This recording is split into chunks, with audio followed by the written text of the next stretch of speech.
I can't hear you. Welcome to today's History of the Upper Ohio Valley, brought to you as a public service by ESV Teleproductions. We will address issues and concerns of residents in this area.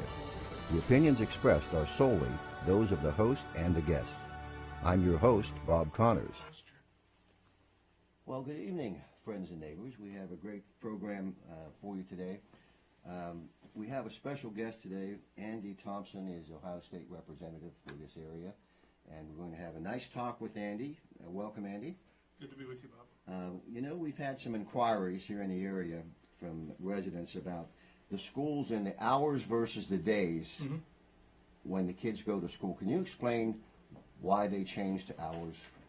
Well, in part, we have what are called calamity days, and so when a weather-related event or something else causes schools to be canceled, that takes a chunk of time away from what would normally have been learned, be a learning day. And so as a result, we moved it to hours because we felt like it was easier. Sometimes the days created a problem with making them up.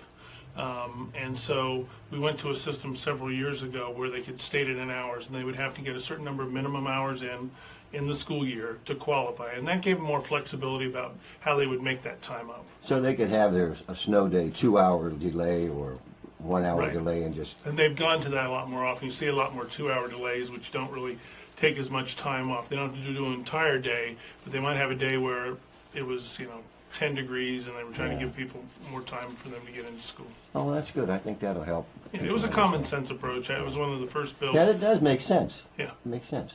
Common Core regulations have a lot of parents concerned. Most people don't really understand it, and yours truly included. And so we thought maybe people should understand a little bit about where it came from.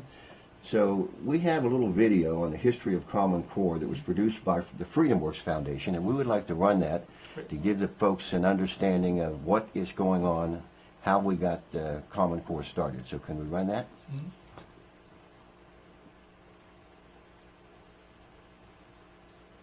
Back in 2007, the Bill and Melinda Gates Foundation and the Eli Broad Foundation pledged $60 million to the development of uniform American standards.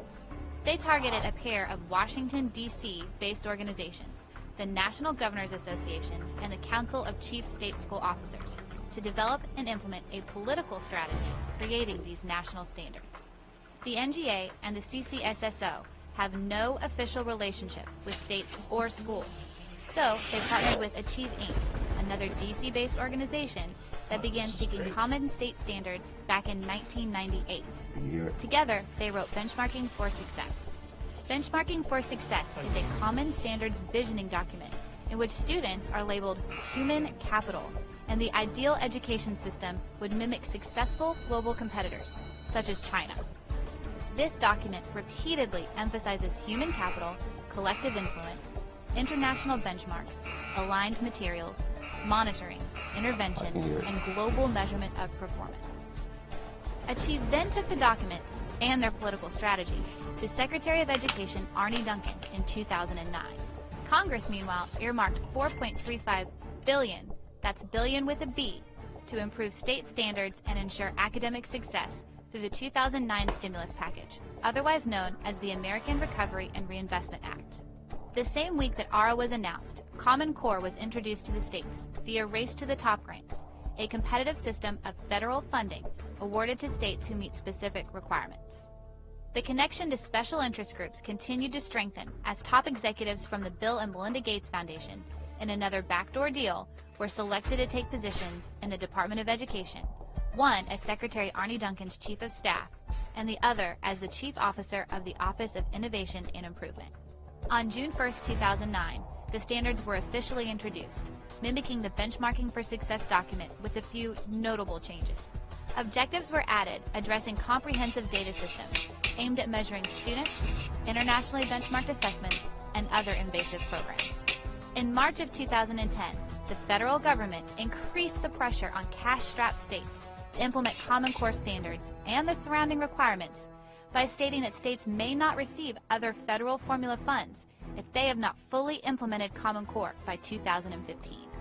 At this time, the actual standards were not fully written, developed, or approved, Yet states were handcuffed to implementing the program, and unsuspecting school districts, parents, teachers, and students were in the dark about what was ahead. Experts reviewing the proposed curriculum refused to sign off on the standards. Yet, they were still passed along to the states and our children. In 2011, Achieve began working on the national Next Generation Science Standards and will soon begin developing social studies standards. Common Core's tentacles continue to expand even today. In May of 2013, President Obama introduced his Preschool for All initiative, providing Race to the Top grants to states who are then required to accept expanded data collection, common standards, and a partnership with Health and Human Services. Back in 2007, the Bill and Melinda Gates Foundation and the Eli Okay, that's a quick little video that shows a lot about how we got into this mess. And I want to sort of start with as concisely as you can put it. What is Common Core and how did Ohio get into this mess? Well, Common Core is basically, it's a system of education. They base it off of this set of standards that they came up with, and they started out with English and math, then they have associated testing with it as well. The testing is coded to the standards, and so kids are going to be measured on how well the teachers are implementing the standards, how well they're absorbing those standards, and in that process they're garnering lots of data on these students. So your typical school, they saw to it that they would all get Google Chrome notebooks that they'd be working on so that every keystroke would be captured in a database. And so it all seemed, gosh, that's generous of them to give us those free laptops. But it turns out that they had another plan. And so many schools, concurrent with that, Ohio received $400 million. So there was really a nice financial incentive for Ohio to go into these Common Core standards. More than 40 states, I think it was something like 44, 45 states, adopted them all or in part. Some did, a few states didn't do the math or didn't do the English, but mostly it was about 44, 45 states that got involved with this. And I think there were 4 states that opted out. So. Well, that's of course, interesting. we've got 57 states, so that's... Yeah, there are 57 states. I learned that in the Common Core. When this started, it was Ted Strickland's fault, along with appointees and President Obama. Why did Governor Kasich jump on board of this train wreck? Well, what you need to know is the National Governors Association was very involved with this. You had the National Governors Association and the Council of Chief State School Officers. And so what they wanted to do, Achieve Inc., which you heard about earlier, they were trying to implement this, but they wanted the imprimatur of some organizations to make it look like it wasn't federal. So they found these organizations that sounded like they were state-based. Sound like they're national. Right. Well, yeah. I mean, they were national, but they wanted them to sound like it was governors and state school officials. So it didn't sound, all the law and the federal government has no role constitutionally in education, but they kind of get themselves in there by offering money, and that was really what induced Ohio to do this.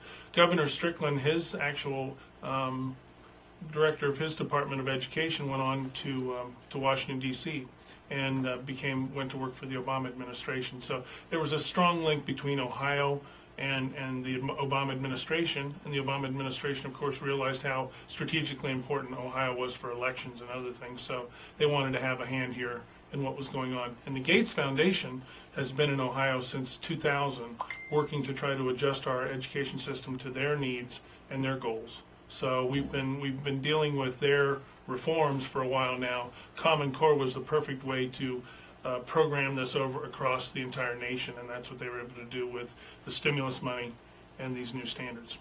So it really sounds to me like it's all about the money. Very much. I mean, this is if you think about every time new textbooks come out, there's lots of money to be made. The testing itself makes a lot of money because that's supplied by the testing companies.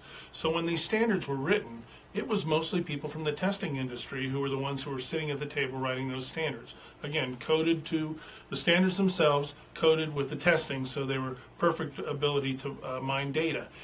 As you saw in the piece earlier, they set up these statewide databases, and that was just going to provide the information that these corporate partners wanted. So it was corporate education and it was federal education. Federal education, which we shouldn't have, and the corporate thing, which is really an intrusion into, you know, what education should be about, which is the children. So it's a money grab, it's a data grab, it's an intrusion, it's a constitutional problem. There's so many things wrong with this whole initiative, and we've just been battling it for, 6-7 years now. Yeah, I know you worked hard on that. Absolutely. 2013, I was sitting, when I was elected, I went onto the Education Committee, and the words Common Core weren't ever mentioned. But it was being implemented as we were sitting there in the committee, and they were doing bits and pieces. They were adding more things into the administrative code and the revised code to fully implement Common Core, and we were really not aware of it. Once I became aware of it, then I set out with other activists to try to do something. Well, that was good. Where do you see the effects of Common Core in education and the classroom? Well, you see a mathematics program, another version of New Math. Remember New Math from the 70s, and it was a disaster. This is a math that they said was tried actually in the Soviet Union and failed. So whatever fails over in the Soviet Union, we bring here, including a lot of their election stuff. That's another day, another program. But really, it was a terrible math system, which they insisted was new order, more complex. It's going to help kids in the STEM fields and everything. So they sold us a bill of goods. What I have heard from my constituents, and maybe you've heard from some of your viewers, is that it's math that parents can't help their children with. So really what it does is it makes kids think their parents are stupid, and therefore the folks with Common Core can come in and really get control of young minds in a way that I think is very unhealthy. I think I agree with that. When you first learned about this problem, what kind of steps did you take when you get hit with this and say, oh my, what are they doing here? Yeah. Well, the first thing was to try to educate myself. I actually had a school teacher from Noble County, that's around Caldwell, who contacted me and said, Andy, what do you know about this? Well, I went to the leaders, my caucus, the people in the Republican Party in the State House, and I went to the people that I knew in the Education Committee, and I said, what is this? And they said, Andy, don't worry about it. It's all good stuff. So, in that point, we were getting information from various people who were up in arms about this. And at that time, Glenn Beck and David Barton said, we're going to have a kind of a nationwide get-together down in Texas.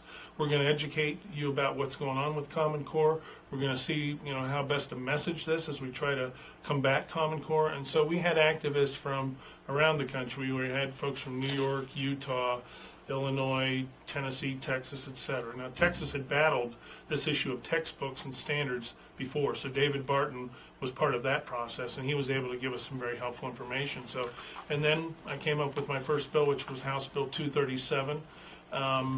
Didn't get very far, although a lot of the state representatives were hearing from their constituents too. So we had a lot of interest in it, but we didn't have support at the top.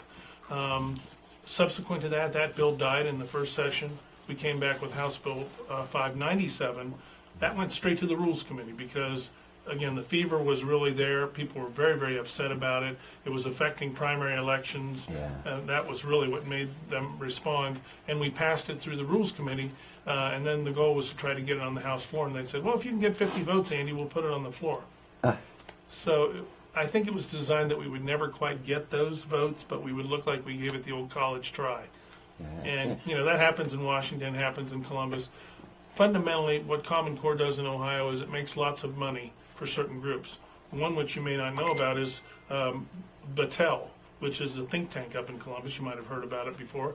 They've made more than $25 million from the Gates Foundation and others to implement Common Core. So the Ohio Chamber has made some nice money on Common Core. Money has been given out by the Gates Foundation to all kinds of entities to get them on board, to help them learn to love it, the Business Roundtable in Ohio. So when I came out with my first bill, the Business Roundtable immediately said, kill that bill. And I thought to myself, you haven't even seen the bill yet, but you're already opposed to it. And I realized at that point that the fix was in. Columbus loved Common Core. It was a great money maker. Lobbyists loved it. And then these groups like Battelle and the Business Roundtable and the Ohio Chamber liked it. So, it was going to be hard for me to overcome that special interest love for Common Core. Yeah, well, that's unfortunate. Yeah. Are there hopeful signs in Ohio or elsewhere for Common Core that you can think of? And is Trump doing any better job than Obama with Betsy DeVos heading the I would say Department that of Education? I think Trump is probably, and Betsy DeVos are probably not making matters worse, but I'm not sure that Betsy DeVos is doing anything to make matters better. One of the things that was passed, we've had a series of almost like Soviet-style 5-year programs in education. We had Schools to Work, Goals 2000, No Child Left Behind, Race to the Top. Much like the Soviet Union, the 5-year plan fails, they come up with a new name and everything. Well, similarly in Common Core, they reauthorized No Child Left Behind recently with the Every Student Succeeds Act. Doesn't that sound great? Don't we want every student to succeed? Yeah, well, yes. Well, all they did was reauthorize more time and effort for Common Core. What they do in D.C. is they come up with something that sounds great, and they tell us, well, it's going to restore local control. You're going to have all of the discretion that you need.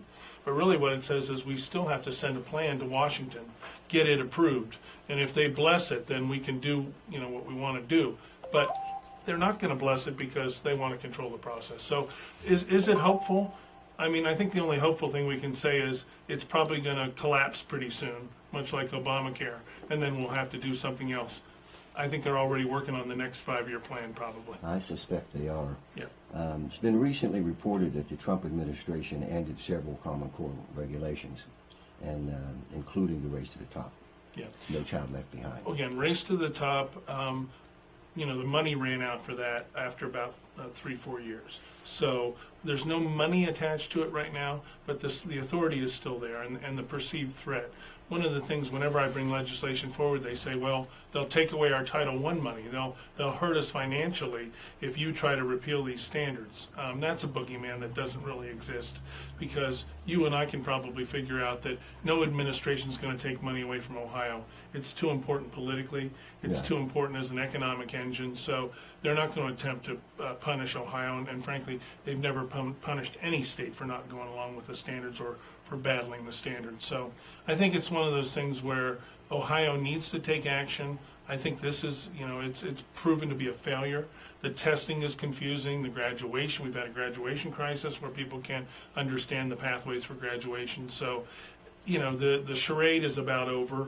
I'm sorry that my service in Columbus is coming to an end, but hopefully somebody can pick up this baton, and in the time, I've got about 10 months left, hopefully we'll be able to get something substantive done. I have a House Bill 176, which I can tell you more about, but we do have a good bill that restores local control, that really deals with the standards, and hopefully we will get a chance to see that pass. Is there any evidence that Common Core has improved education by any testing, anything at all? No, I'd say the best evidence that we have, Massachusetts is a good example. Massachusetts had the standards which were #1 in the nation. They actually switched to Common Core. And people say, well, Common Core must be great because they switched over.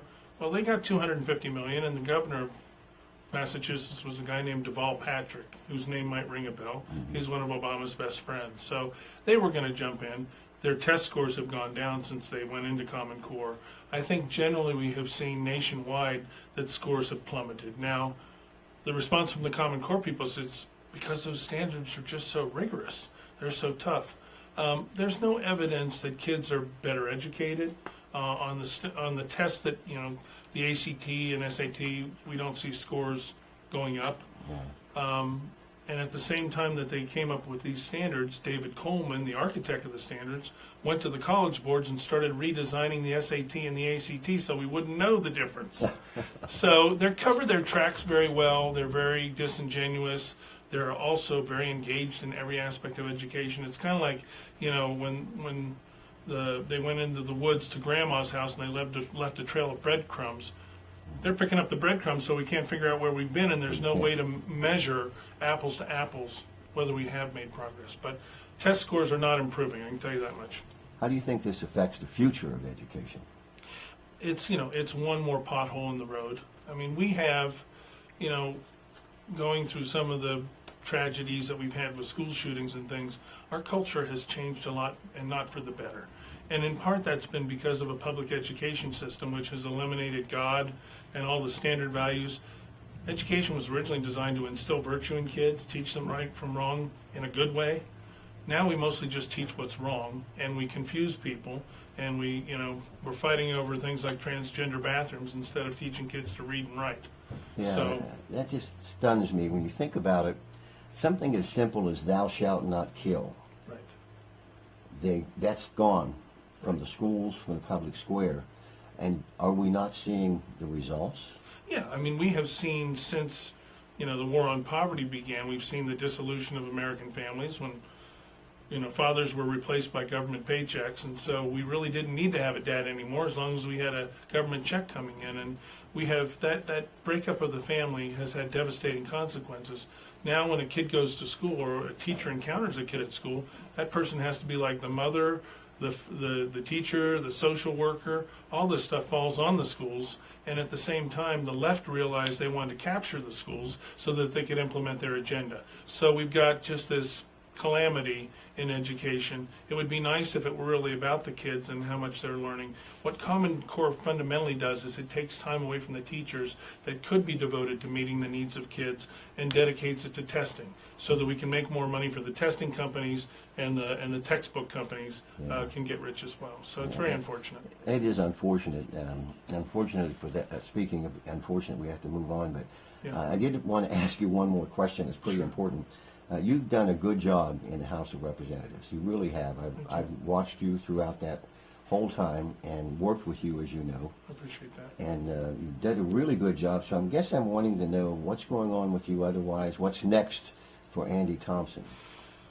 Well, if you know the answer, you can tell me and I'll know for sure. I'll tell you, Bob, I'm just really at this point praying about it, and I hope that something will be revealed to me. I'm getting my name out there. I'm talking with folks in the public policy community, Trump administration. I've had some interest from them as well. So I will see where my future leads me, but I'm looking for something else that I can continue to do to make a difference in public policy. And there are great groups out there like Americans for Prosperity and Freedom Works, and think tanks like the Buckeye Institute, and I've sat down with them as well. So I've got a lot of people looking out for me and hopeful that I will land someplace so that I can continue to help. But I've certainly spent a lot of time in Ohio, and that's where I feel like I could be the most useful. I'm sure you will be. Yeah. Andy, thank you very Thank much. you so much, Bob. It's been wonderful Appreciate again. it. Come back again, and I'll be glad to. we'll be back. Okay.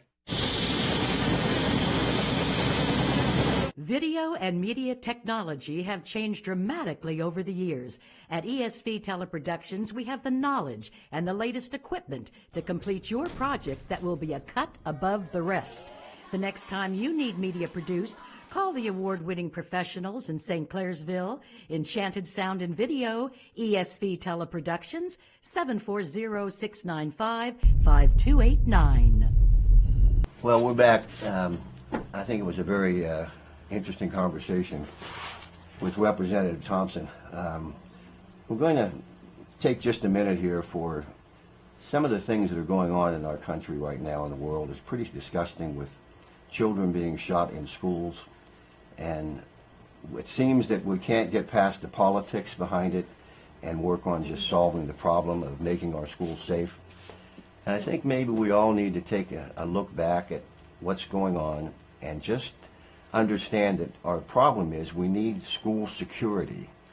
Right now we don't need gun regulation. We need school security. And it's kind of silly to think if you regulate some gun away that that's going to make schools more secure. It's absurd.